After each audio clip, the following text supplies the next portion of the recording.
Yahweh Nissi, l'Éternel, qui nous vient en aide dans les dieux qui nous vient en aide dans les combats.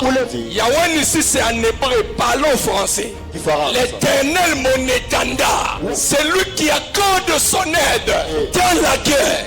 Et Dieu, il veut maintenant appeler cet autel. Lorsque Christ a achevé la mission au ciel, pas sur la terre, au ciel. Parce qu'après sa mort, il fallait présenter son sang au ciel. Son sang était certainement agréé. Et Dieu décide d'envoyer le Saint-Esprit sur la terre. Ça, c'est le nom donné à l'autel. Saint-Esprit. Saint-Esprit. Saint-Esprit.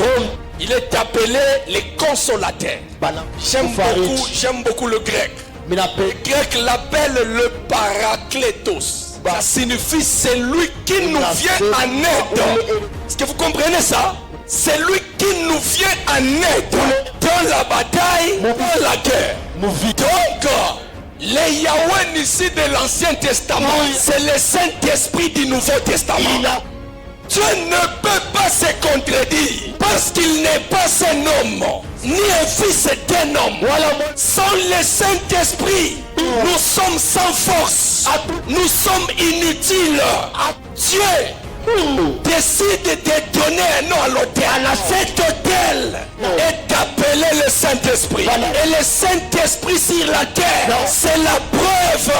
C'est la preuve que le sacrifice de Jésus a été agréé. Église. Le sacrifice de Jésus a déjà été agréé. A déjà été agréé. A déjà été agréé. Si ce sacrifice a été agréé, c'est que la victoire a déjà été proclamée. Parce que Moïse a proclamé la victoire sans que le sacrifice ne soit agréé. Mais Jésus, sa victoire a été proclamée après que son sacrifice soit agréé. Nous avons un Jésus et nous sommes fiers d'être en lui.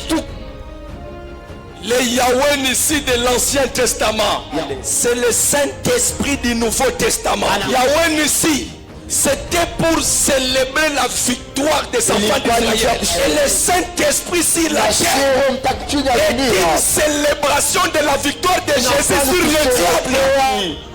Amen. Le Saint-Esprit sur la terre est une célébration de la victoire de Jésus sur le diable, sur le démon, sur le péché.